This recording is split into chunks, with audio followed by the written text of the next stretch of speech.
சரோஜா ராமமூர்த்தி அவர்கள் எழுதிய ஒரு குடும்ப நாவல் இருளும் ஒளியும். இந்த நாவலோட அடுத்த பகுதி கேட்கலாமா? பகுதி 8, அத்தியாயம் 21. குமுறும் இருதயம். தபால் இலாக்காவினருக்கு சிரமம் வைக்காமல் செய்திகள் மின்னல் வேகத்தில் சாவித்திரியின் ஊருக்கு எட்டின. சாவித்திரிக்கு பழைய சலுகைகள் அவ்வளவாக இப்பொழுது பிறந்த வீட்டில் இல்லை. கல்யாணத்திற்கு முன்பு தன்னோடு ஒட்டி கொண்டு தான் கோபம் அடைந்தாலும் பாராட்டாத சீதா இப்பொழுது வேற்று மனுஷியாக காட்சி கொடுத்தாள். அவளுக்கு மட்டற்ற வேலைகள் கிடந்தன. ஹிந்தி வகுப்புக்கு போக வேண்டும், பிறகு சங்கீதம் பயில வேண்டும், கலாசாலைக்கு போக வேண்டும், வீட்டில் அம்மாவுக்கு உதவியாக ஏதாவது செய்து முடித்தாக வேண்டும். சகோதரியிடம் மனவிட்டு பேச என்ன இருக்கிறது? சாவித்திரியை விட 4-5 வயது சிறியவளான சீதா ஏன் அப்படி ஒதுங்கிச் செல்கிறாள்? சந்துரு சாவித்திரியுடன் அதிகம் பேசுவதே இல்லை. ஆதியில் இருந்து இருவருக்கும் ஒத்துக்கொள்கிறதில்லை. இருவரும் எதையாவது குறித்து தர்க்கம் செய்ய ஆரம்பித்தார்களானால் மணிக்கணக்கில் இருவருமே ஓய மாட்டார்கள். இதனிடையில் பாட்டி தினம் தினம் ஏதாவது ஒரு புது செய்தியை கொண்டு வந்து தெரிவிப்பாள். ஏண்டி, என்னவோ விழா நடத்தினானாமே உன்னுடைய ஆம்படையா, அமர்க்கள பட்டதா, அவ இருக்காளே ஒருத்தி, சரஸ்வதியோ லட்சுமியோ, பாட்டு கச்சேரி செய்தாளாம். திறந்த வாய் மூடாம உன் கணவன் அவளோட எதிரில உட்கார்ந்து கேட்டுக்கிட்டு இருந்தானா. போதா குறைக்கு ஊர்ல இருந்து ஒரு பொண்ணு வேற வந்திருக்கான். நேற்று அங்கிருந்து வந்த கோப்பு வீட்டு ராமு என்னிடம் சொன்னான், உன் அம்மா காதில் விழுந்தால் சண்டைக்கு வருவாள், என்னாலேயே நீ கெட்டு போய் விட்டாய், அவள்தான் அதை வாய்க்கு வாய் சொல்லுகிறாளே என்று பாட்டி யாரும் அருகில் இல்லாத சமயம் பார்த்து சாவித்திரியிடம் தெரிவித்தாள். இதை அன்று காலை பத்திரிகையில் வெளியாகி இருந்த செய்தியும் அதுவேதான். விழாவில் சரஸ்வதி கச்சேரி செய்யும் புகைப்படம் அது பிரமாதமாக வெளியாகி இருந்தது. ஒளிப்பெருக்கியின் முன்பு புது பெண் ஒருத்தி நின்று தன் பவளவாய் திறந்து பாடிக்கொண்டிருந்தாள். ரகுபதி தலைவரை கைகூப்பி வணங்கி அழைத்து வரும் காட்சி மற்றொரு பக்கத்தில் வெளியாகி இருந்தது. சாவித்திரி படங்களையே கண்ணிமைக்காமல் பார்த்து கொண்டிருந்த போதுதான் பாட்டி வந்து மேற்கூறிய விதம் தெரிவித்தாள். பத்திரிகையில் நடந்தது நடந்தபடி வெளியாகி இருந்தது. அத்துடன் கூட்டியோ குறைத்தோ செய்திகளை வெளியிடும் சாமர்த்தியம் அதை கவனித்த நிருபருக்கு இல்லை. ஆனால் பாட்டிக்கு அந்த சாமர்த்தியம் அபாரமாக அமைந்திருந்தது. திறந்த வாய் மூடாமல் பாட்டை ரகுபதி ரசித்தான் என்று கூறினாள். மனம் சரியில்லாமல் ரகுபதி விழா மண்டபத்துக்குள்ளே பெரும்பாலும் நிற்கவில்லை. இடையிடையே சரஸ்வதி அபூர்வ சங்கதிகளை பாடும்போதோ ஆலாபனம் செய்யும் போதோதான் அவன் சற்று நின்று அவைகளை ரசித்தான். பாதி கச்சேரியில் மனக்கோளாறினால் ஏற்பட்ட அயர்வை தாங்காமல் காரியதரிசியிடம் பொறுப்பை விட்டுவிட்டு அவன் வீட்டுக்கு வந்து விட்டான். 1க்கு 10 பேசுவது சிலருடைய இயல்பு. கண்ணால் கண்டதை வெளியிடவே சிலர் தயங்குவார்கள். பொங்கி வரும் அழுகையை சமாளிக்க முடியாமல் சிறிது நேரம் திகைத்து போய் கண்களில் பெருகும் நீருடன் உட்கார்ந்திருந்தாள் சாவித்திரி. ஒரு க்ஷணம் அவளுக்கு கணவனிடம் கோபித்துக் கொண்டு வந்ததே தவறோ என்று கூட தோன்றியது. இதில் தவறு என்ன? நான் அங்கே இருக்க வேண்டும் என்று யார் அழுதார்கள் என்று சற்று உரக்க வாய்விட்டு பேசிக்கொண்டாள். என்ன சொல்கிறாய் அடி அம்மா என்று கேட்டுக்கொண்டே பேத்தியின் அருகில் வந்து நின்று அவள் முகத்தை உற்று கவனித்தாள் பாட்டி. பிறகு, நன்றாக இருக்கிறதே, நீ இப்படி மாலை மாலையாக கண்ணீர் வடிப்பது, இப்படி அழுதால் உடம்புக்கு ஆகுமாடி சாவித்திரி, அசடுதான் போ என்று கூறினாள். இவர்கள் இருவரின் பேச்சையும் சற்று தொலைவில் மேஜை அருகில் உட்கார்ந்து காலேஜ் பாடங்களை எழுதி கொண்டிருந்த சீதா கவனித்தாள். பாட்டியின் அனுதாபத்தை கண்டதும் அவளுக்கு கோபம் பற்றி எரிந்தது. இல்லாததையும் பொல்லாததையும் வந்து சொல்லிவிட்டு இப்பொழுது என்ன இளையல் வேண்டியிருக்கிறது என்றுதான் சீதா பாட்டியின் மேல் கோபம் அடைந்தாள். ஆகவே அவள் சாவித்திரியை சிரிக்க வைப்பதற்காக பாட்டியை பார்த்து, ஏன் பாட்டி, பாட்டை காதால் தான் கேட்பார்கள், அத்திம்பேர் திறந்த வாய் மூடாமல் எப்படி பாட்டை கேட்க முடியும் என்று குறும்பு சிரிப்புடன் கேட்டாள். அடி அம்மா, நீ இங்கே இருக்கிறதை நான் பார்க்கவே இல்லையே, ஒன்றும் பாதியுமாக போய் உன் அம்மாவிடமும் அண்ணாவிடமும் கலகம் பண்ணி வைக்காதே. நான் பாட்டுக்கு எங்கேயோ விழுந்து கிடக்கிறேன், நீ சண்டையை கிளப்பி விடாதேடி அம்மா, உனக்கு புண்ணியம் உண்டு என்று பாட்டி சீதாவை பார்த்து சொன்னாள். ஆமாம் ஆமாம், பாட்டி இதையெல்லாம் நேரில் போய் பார்த்து விட்டு வந்திருக்கிறாள். அதான் இவ்வளவு வக்கனையாக சொல்லுகிறாள். அதை கேட்டுவிட்டு நீயும் அழுகிறாய் பாரேன் என்று சாவித்திரியை கேலியாக பார்த்து கொண்டு கூறினாள் சீதா. ஆமாமடி, பாட்டி ரயிலேறி போய் இதெல்லாம் பார்த்து விட்டு வருகிறாள் பாரு. வேறு வேலையே இல்லை பார் அவளுக்கு. உன் அத்திம்பேர் விஷயம்தான் எல்லோருக்கும் தெரிந்திருக்கிறதே. சீதாவுக்கு அங்கே பேசிக்கொண்டு நிற்க பொழுதில்லை. காலேஜுக்கு நேரமாகி விட்டதால் அவள் புறப்பட்டு விட்டாள். சீதா காலேஜுக்கு போன பிறகு ஊர் வம்புகளை ஒப்பிக்கும் வழக்கமான வேலையை பாட்டி நிர்பயமாக நடத்தினாள். அவள் சாவித்திரியின் அருகில் வந்து, நேற்று கோவிலுக்கு போயிருந்தேன், ராமுவை பார்த்தேன், அவன் உன்னை பற்றி விசாரித்தான். ஆமாண்டப்பா, சாவித்திரி இங்கதான் இருக்கிறாள், அவளை கொண்டு வந்து விடும்படி சம்மதி விட்டார் ஒரு வரி கூட எழுதவில்லையே, நீ அந்த பக்கம் ஏதாவது போயிருந்தாயோ என்று கேட்டேன். ஆமாம் பாட்டி, போயிருந்தேன். அவர்கள் வீட்டுக்கு போக வேண்டும் என்று நான் கிளம்பவில்லை. தற்செயலாக வழியிலேயே மாப்பிள்ளை பையனை சந்தித்தேன். ஏண்டாப்பா, நீ செய்யறது நன்றாக இருக்கிறதா என்று கேட்போம் என்று பார்த்தால் அங்கே ஏகப்பட்ட அமர்க்களம். அவன்தான் திறந்த வாய் மூடாமல் பாட்டை கேட்டுக்கொண்டிருக்கிறானே, அவனை என்னத்தை கேட்கிறது என்று ராமு சொன்னான். அவன் பொய்யா சொல்லப் போகிறான் என்றாள் பாட்டி நீட்டி முழங்கிக் கொண்டு. சரி சரி போதும், இனிமேல் நீ யாரிடமும் எதையும் விசாரிக்க வேண்டாம், நடக்கிறபடி நடக்கட்டும் போ என்று அலுப்புடன் கூறிவிட்டு சாவித்திரி அங்கிருந்து எழுந்து விட்டாள். எழுந்தவள் நேராக தன் அறைக்கு சென்று கதவை தாளிட்டு கொண்டு காகிதத்தையும் பேனாவையும் எடுத்தாள். மளமளவென்று கணவனுக்கு கடிதம் எழுத ஆரம்பித்தாள். கோபத்தாலும் ஆங்காரத்தாலும் அவள் கைகள் நடுங்கின. பேனாவிலிருந்து அங்கெங்கே 2 சொட்டு மசிகள் காகிதத்தில் விழுந்தன. காகிதம் எழுதி முடித்ததும் அதை வாசிக்க ஆரம்பித்தாள். அன்புள்ள கணவருக்கு என்றோ, ஆருயிர் காதலருக்கு என்றோ கடிதம் ஆரம்பிக்கப்படவில்லை. நமஸ்காரம். பத்திரிகைகளில் வெளியாகி இருந்த புகைப்படங்கள் மிகவும் அபாரம். கட்டிய மனைவி ஒருத்தி இருக்கிறாள் என்பதை மறந்துவிட்டு உங்களுடைய கலை வேஷம் நன்றாக இருக்கிறது. அந்த இன்னொரு பெண் யார் என்பதை எனக்கு தெரிவிப்பீர்களா? கடிதம் பைத்தியக்காரத்தனமாக எழுதப்பட்டது. ஆத்திரத்தில் அவசரத்தில் என்ன எழுதுகிறோம் என்பதை கவனிக்காமல் எழுதப்பட்டது. சாவித்திரிக்கு பளிச்சென்று ஒரு யோசனை தோன்றியது. நாம் ஏன் அவருக்கு கடிதம் எழுத வேண்டும்? கடிதம் எழுதி அவர் சொந்த விஷயங்களில் தலையிட நமக்கு என்ன அதிகாரம் இருக்கிறது? இருவரையும் பலமாக பிணைக்கும் கணவன் மனைவி என்கிற பந்தத்தை தவிர வேறு என்ன உரிமையுடன் அவரை கேட்க முடியும் நான் என்று ஒன்றும் புரியாமல் கடிதத்தை சுக்கு நூறாக கிழித்து கீழே போட்டாள் சாவித்திரி. குமுறும் இருதயத்தை கையில் அழுத்தியவாறு தேம்பி தேம்பி அழுதாள் அவள். இந்த நிலையில் பிரம்மை பிடித்தது போல் அவள் வெகுநேரம் உட்கார்ந்திருந்திருக்க வேண்டும். அரைக்கதவை யாரோ லேசாக தட்டினார்கள்.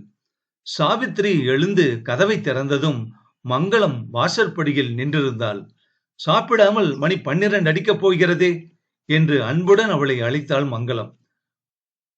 அழுது இரத்தமென சிவந்திருக்கும் மகளின் கண்களை பார்த்ததும் அந்த தாய் உள்ளம் பாகாய் கரைந்தது. அவளுடைய கையை பற்றி ஆசையுடன் அழைத்து போய் சமையல் அறையில் உட்கார்த்தி வைத்து அன்புடன் உணவை பரிமாறினாள் மங்களம். அத்தியாயம் 22. தங்கத்துடன் ரகுபதி. அடுத்த நாள் அளமும் தங்கமும் ஊருக்கு புறப்படுவதாக இருந்தார்கள். வீட்டை சுற்றி சுற்றி வளைய வரும் தங்கம் ஊருக்கு போய்விட்டால் வீடு வெறிச்சோடி விடும். தெருவில் முத்து முத்தாக யார் கோலம் போடுவார்கள்? பூஜைக்கு விடியற்காலை யார் மலர் கொய்து வைப்பார்கள்? சரஸ்வதி அந்த வேலைகளை செய்தாலும் தங்கம் செய்வதில் தனியானதொரு அழகை கண்டு ரசித்தான் ரகுபதி. அத்தான், உங்களுக்கு மிளகு வடை என்றால் ஆசையாமே என்று கரகரவென்று அந்த பலகாரத்தை செய்து தட்டில் வைத்து கொண்டு வந்து வைத்தாள் தங்கம்.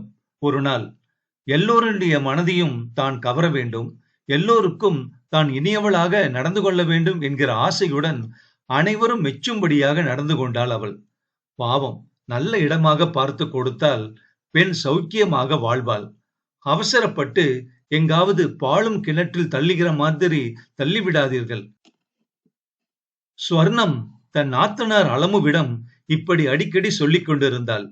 அன்று நடு மத்தியானத்தில் மாடியில் நாற்காலியில் சாய்ந்து யோசனையில் ஆழ்ந்திருந்தான் ரகுபதி. இன்று இல்லாவிடில் நாளை வருவாள் அல்லது கடிதமாவது எழுதுவாள் என்று தினம் தினமும் எதிர்பார்த்து ஏமாந்து போகவே ரகுபதியின் மனதில் ஒருவித அசட்டு எண்ணம், சபல புத்தி தலையெடுக்க ஆரம்பித்தது. சர்க்கரையை விட்டு இனிப்பை எப்படி பிரிக்க முடியாதோ அம்மாதிரி தாம்பத்திய அன்பினால் இருவரின் உள்ளங்களும் பிரிக்க முடியாதபடி ஒன்றிய நேசம் சாவித்திரிக்கும் ரகுபதிக்கும் ஏற்படவில்லை. மிக மிக குறுகிய காலத்துக்குள் அவனுடைய வாழ்க்கை கசந்து வழிந்தது. இளம் மனைவியுடன் ஆனந்தமாக வாழ்க்கை நடத்தப் போகிறோம் என்று அவன் கட்டிய கோட்டை தகர்ந்து விழுந்தது. அதனால் மனம் ஒடிந்து போயிருந்த அவன் மணக்கண் முன்பு தங்கம் தோன்றி மறைந்து கொண்டிருந்தாள். அவளிடம் அவனுக்கு அலாதியான ஒருவித பாசம் ஏற்படுவதை உணர்ந்தான் ரகுபதி. நாளைக்கு அவள் இங்கிருந்து போய்விடுவாள், நானும் அவளுடன் கிராமத்திற்கு போய்விடுகிறேன், பிறகு என்று யோசித்தான் ரகுபதி. பிறகு என்ன? அந்த கர்வம் பிடித்தவளுக்கு படிப்பினையாக ஆடம்பரம் இல்லாமல் ஒருவருக்கும் சொல்லாமல் தங்கத்தை கல்யாணம் செய்து கொண்டு விடுகிறேன், என்னை யார் என்ன செய்ய முடியும் என்று தனக்குத்தானே கேட்டுக்கொண்டான் அவன். கீழே சரஸ்வதி பைரவி ராகத்தில் அருணாச்சல கவியின் யாரோ இவர் யாரோ என்கிற கீர்த்தனத்தில் சரணத்தை பாடிக்கொண்டிருப்பது கேட்டது. அந்த நாளில் சொந்தம் போல உருகினார். சாதாரணமாக இந்த இடத்தை சரஸ்வதி 4-5 தடவைகள் பாடினாள். ரகுபதிக்கு மிகவும் பிடித்தமான பாட்டுதான். ஆனால் இன்றோ அவனுக்கு சரஸ்வதியின் பேரில் கோபம் வந்தது. சாவித்திரிக்கும் அவனுக்கும் இந்த ஜென்மத்தில் மட்டும் இல்லை, அந்த நாளில் கடந்த பிறவிகளில் இருந்தே தொடர்பு இருக்கிறது என்பதை சரஸ்வதி பாட்டின் மூலம் எச்சரிக்கிறாளோ என்று தோன்றியது. சேச்ச, இவள் யார் என் சொந்த விஷயத்தில் தலையிட என்று முணுமுணுத்தான் ரகுபதி. இதற்குள் மாடிப்படிகளில் தடதடவென்று தங்கம் இறைக்க இறைக்க ஏறி ஓடி வந்தாள். நிதானமாக சரஸ்வதி அவள் பின்னால் வந்து நின்றாள். தங்கம் சரஸ்வதியை திரும்பி பார்த்து, அக்கா, நான் கேட்கட்டுமா என்று கேட்டாள். கேளேன், யார் கேட்டால் என்ன என்றாள் சரஸ்வதி சிரித்துக் கொண்டே.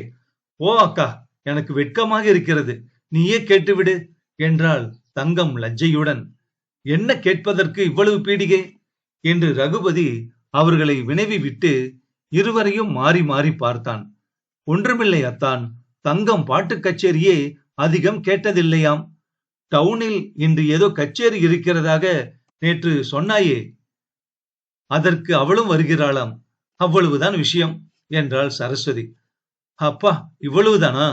என்னவோ சுயம்வரத்துக்கு ஏற்பாடு பண்ணுகிற மாதிரி அல்லவா வெட்கமும் நாணமும் நடுவில் வந்து விடுகிறது. என்னவோ என்று பார்த்தேன். அவள் வரட்டுமே, ஏன் நீயந்தான் வாயேன் என்று அழைத்தான் ரகுபதி இருவரையும்.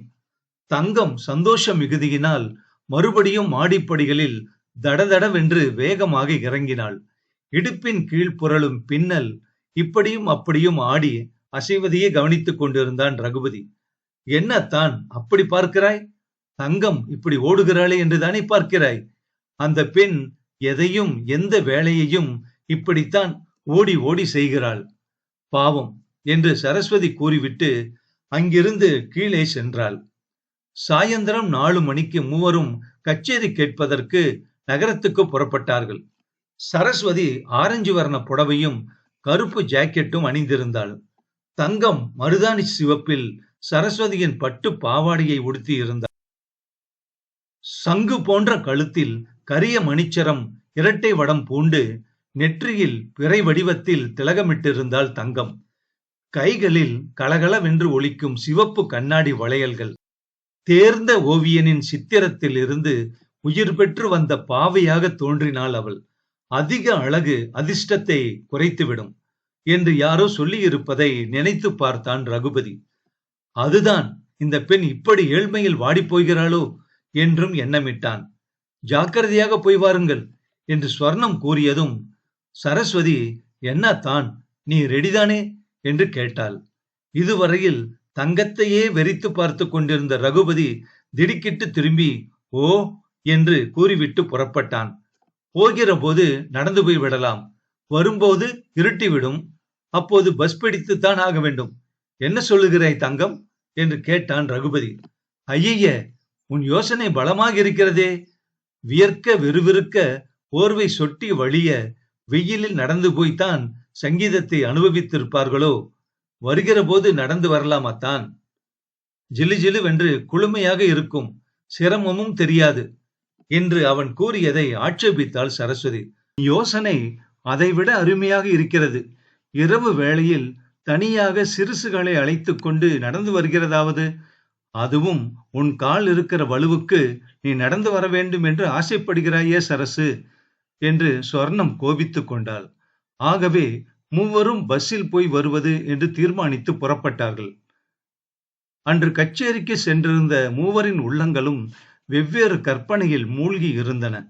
ரகுபதியின் மனம் ஓர் இடத்திலும் நிலைக்காது அலைபாய்ந்து கொண்டிருந்தது. அங்கு வந்திருக்கும் தம்பதிகளை பார்த்து பெருமூச்செறிந்தான் ரகு. அவன் மட்டும் எத்தனை காலம் தனிமையை அனுபவிப்பது? இந்த கேள்வி அவன் மண்டையை குடைந்து எடுத்து அவன் தலையை வலிக்கச் செய்தது. சங்கீதம் நாத ரூபமாக இறைவனை வழிபடும் சாதனம் என்பதை அவன் அந்த நிமிஷம் மறந்துவிட்டான். பாடகி பாடும் ஒவ்வொரு பாட்டும் அவனுக்கு போதையை உண்டு பண்ணியது. ஆறுமோ ஆவல் ஆறுமுகனை நேரில் காணாது என்று பாடகி பாடும்போது அவன் மது அருந்தியவனின் நிலையை அடைந்து விட்டான். மேடையில் அமர்ந்து பாடும் பாடகி தங்கமாக மாறினாள். கச்சேரி கூடம் அவன் வீடாக மாறியது. அந்த வீட்டில் தங்கம் ஒருத்தி உட்கார்ந்து பாடுவதாகவும் அதை அவன் மட்டும் ரசிப்பதாகவும் கற்பனை செய்து கொண்டான் ரகுபதி. தங்கம் சிறிது நேரம் பாட்டை ரசித்தாள். பிறகு அங்கே கூடியிருக்கும் பெண்மணிகளின் நடை, உடை, பாவனைகளை பெரிதும் கவனிக்க ஆரம்பித்தாள். வயலிலே கிராமத்தில் வேலை செய்யும் பெண்கள் போட்டுக்கொள்ளும் சொருக்கு கொண்டையை கூடல்லவா இந்த நகரத்தில் நாகரிகமாக போட்டுகிறார்கள் என்று நினைத்தாள் தங்கம். ஒய்யாரமாக ஒருத்தி வந்தாள். அடர்ந்த கூந்தலை அள்ளி வளைத்து உச்சந்தலையில் கொண்டை போட்டு கொத்தாக ரோஜா மலர்களை செருகி இருந்தாள். கழுத்திலே 4-5 முத்துச் சரங்கள், காதில் மாங்காய் வடிவத்தில் செய்த தோடுகள், தோளில் சரிந்து விழும் உயர்ந்த மைசூர் ஜார்ஜெட் புடவை. தங்கம் வாயை பிளந்து கொண்டு அவளையே பார்த்தாள். மற்றொரு பெண் வந்தாள். அடக்கமாக தலையை குனிந்து கொண்டு காஞ்சிபுரம் பட்டுப்புடவை உடுத்தி ஜடை குஞ்சலம் ஊசலாட வைரங்கள் மின்ன அமெரிக்கையாய் தலைப்பை போர்த்தி கொண்டு வந்து உட்கார்ந்தாள். பல ரகங்களில் உடை அணிந்து வரும் பெண்களை பார்ப்பதில்தான் தங்கம் பெரிதும் தன் பொழுதை கழித்தாள் எனலாம். சரஸ்வதி ஆடாமல் அழுங்காமல் பாடகியின் இசை இன்பத்தில் மூழ்கி இருந்தாள். வேறு எதிலும் அவள் மனம் செல்லவில்லை. இத்தகைய தெய்வீக கலைக்கு தன் வாழ்நாளை அர்ப்பணம் செய்வதை விட வேறு பயன் தரக்கூடியது ஒன்றுமில்லை என்று நினைத்து ஆனந்தப்பட்டாள் அவள். அவள் சிந்தனையை கலைத்து மெதுவான குரலில் ரகுபதி, சரசு, எனக்கு உடம்பை என்னவோ செய்கிறது, வீட்டுக்கு போகலாம், வருகிறாயா என்று கூப்பிட்டான். மூவரும் எழுந்து வெளியே வந்தார்கள். உடம்பு சரியில்லை என்றால் டாக்ஸி வைத்துக் கொண்டு போகலாமே அத்தான் என்றாள் சரஸ்வதி. பயத்தால் அவள் முகத்தில் முத்து போல் வியர்வை துளிகள் அரும்பி இருந்தன. அப்படி பயப்படும்படி ஒன்றுமில்லை சரசு, லேசாக தலையை வலிக்கிறது. உன்னை பஸ்ஸில் ஏற்றிவிட்டு நானும் தங்கமும் காற்றாட நடந்து வருகிறோம். அம்மாவை கவலைப்பட வேண்டாம் என்று சொல் என்றான் ரகுபதி. அத்தியாயம் 23. சாலை வழியே. நகரத்தில் இருந்து ரகுபதியின் வீட்டிற்கு 2 மைல்களுக்கு மேல் இருக்கும். சாலையில் 2 பக்கங்களிலும் ஓங்கி உயர்ந்து வளர்ந்த அசோக மரங்கள் தப்பும் கிளையுமாக தழைத்து நின்றன. பகல் வேளைகளில் சூரியனின் வெப்பம் தெரியாமலும், இரவில் நிலா காலங்களில் பசுமையான இலைகளின் மீது நிலவின் கிரணங்கள் தவழ்ந்து விளையாடுவதாலும் அச்சாலை பார்ப்பதற்கு அழகாக இருக்கும். அங்கொன்றும் இங்கொன்றுமாக கட்டப்பட்டிருக்கும் பங்களாக்களில் இருந்து வீசும் மலர்களின் மனமும் சாலையில் லேசாக பரவுவதுண்டு. சரஸ்வதியை பஸ் ஏற்றிவிட்டு தங்கத்துடன் திரும்பிய ரகுபதி சிறிது நேரம் வரையில் ஒன்றுமே பேசவில்லை. வளைந்து செல்லும் அந்த அழகிய சாலையில் அவ்வப்போது 1-2 கார்களும் வண்டிகளும் போய் வந்து கொண்டிருந்தன. தங்கம் இதுவரையில் ஓர் ஆடவனுடன் தனித்து இரவு வேளையில் எங்கும் சென்றதில்லை. மனம் பயத்தால் திக் திக் என்று அடித்துக் கொள்ள ரகுபதியை விட்டு விலகி 4 அடி முன்னாலேயே அவள் சென்று கொண்டிருந்தாள். ரகுபதிக்கும் அவன் எதற்காக தங்கத்தை தனியாக அழைத்து வந்தான் என்பதும் புரியவே இல்லை. சரஸ்வதி என்ன நினைக்கிறாளோ, வீட்டில் அளமு அத்தையும் அம்மாவும் என்ன சொல்லுவார்களோ என்றும் அவன் பயந்தான். மருட்சியுடன் அடிக்கடி அவனை திரும்பி பார்த்த தங்கம் ஒரு வழியாக, அத்தான், உங்களுக்கு தலைவலி குறைந்திருக்கிறதா? என்னையும் சரசு அக்காவுடனேயே அனுப்பியிருக்கலாமே என்று கேட்டாள். ரகுபதி ஆவலுடன் அவள் முகத்தை பார்த்தான். ஒருவித களங்கமும் இல்லாமல் விளங்கும் அந்த அழகிய வதனத்தில் உலாவும் 2 பெரிய கண்களை கவனித்தான். வில்லை போல் வளைந்து இருக்கும் புருவங்களை கவனித்தான். எப்போதும் சிரிப்பது போல் இருக்கும் அவள் அழகிய அதரங்களை கவனித்தான். காணல் நீர் தொலைவில் பளபளவென்று மான்களுக்கு தெரிவதில்லையா? நெருப்பு பறக்கும் கடுங்கோடையில் தெளிந்த நீர் பிரவாகம் பொங்கி பெருகுகிறது என்று எண்ணித்தானே மான் கூட்டங்கள் அங்கு விரைகின்றன. சாவித்ரி தன் வாழ்வில் ஏற்படுத்திய பள்ளத்தை தங்கத்தால், தங்கத்தின் அன்பினால் நிரவ முடியும் என்று ரகுபதி ஏமாற்றம் அடைந்திருக்க வேண்டும். தன்னையே விழுங்கி விடுவதைப் போல் கவனிக்கும் ரகுபதியை தங்கம் பார்த்தாள். என்னத்தான் அப்படி பார்க்கிறீர்களே? என்னை கல்யாணம் பண்ணிக்கொள்ள வந்தார்களே அந்த மகான்கள், அவர்கள் யாரும் கூட இப்படி பார்க்கவில்லையே என்னை. முதலில் எங்கள் வீட்டு கூரையை பார்த்தார்கள். பிறகு கீழே அவர்கள் உட்கார விரித்திருப்பது பழைய ஜமக்காலமா அல்லது விலை உயர்ந்த ரத்தின கம்பளமா என்பதை கவனித்தார்கள். அப்புறம் எங்கள் வீட்டு டிஃபனை கவனித்தார்கள். பிறகு மணப்பெண் வந்திருக்கிறாள் பாருங்கள் சுவாமி என்று அவர்கள் கவனத்தை என் பேரில் திருப்புவதற்கு நான் ஏதாவது பாடியாக வேண்டும். இதுவரையில் கவனிப்பதற்கு அவகாசம் இல்லாமல் இருந்தவர்களுக்கு திடீரென்று என் மீது கருணை பிறந்துவிடும். ஒரு அம்மாள் என் அருகில் வந்து பரபரவென்று பின்னலிட்டிருக்கும் என் கூந்தலை அவிழ்த்து மறுபடியும் பின்னுவாள். இதென்ன ஆச்சரியம் என்று நான் அதிசயப்பட்ட போது, எனக்கு இருப்பது நிஜமான கூந்தலா அல்லது செயற்கையா என்று கண்டுபிடிப்பதற்காகத்தான் இவ்வளவும் என்று தெரிந்தது. இதெல்லாம் ஒன்றுமில்லாமல் இருக்கும்போது நீங்கள் எதற்காத்தான் என்னை இப்படி பார்க்க வேண்டும்? இப்படி கூறிவிட்டு தங்கம் கலகலவென்று சிரித்தாள். ரகுபதியின் முதுகில் யாரோ சாட்டையால் அடிப்பது போல இருந்தது. தங்கத்தின் சிரிப்பொலியை கேட்டு ஒருவேளை தனக்கு ஏற்பட்டிருந்த பலவீனத்தை தங்கம் கண்டுபிடித்து விட்டாளோ என்று நினைத்து பயந்து போனான். அவன் மெதுவான குரலில் அவள் அருகில் நெருங்கி, தங்கம், நாளைக்கு நீ ஊருக்கு போகிறாயே, ஏன் இப்பொழுதே போக வேண்டுமா? இன்னும் கொஞ்ச நாட்கள் இருந்துவிட்டு போயேன் என்றான். தங்கம் கவடமில்லாமல் சிரித்துக் கொண்டே, எதற்காகத்தான் என்னை இங்கே இருக்கச் சொல்லுகிறீர்கள்? நான் இருப்பதால் உங்களுக்கு சந்தோஷம் ஏற்படுகிறதா?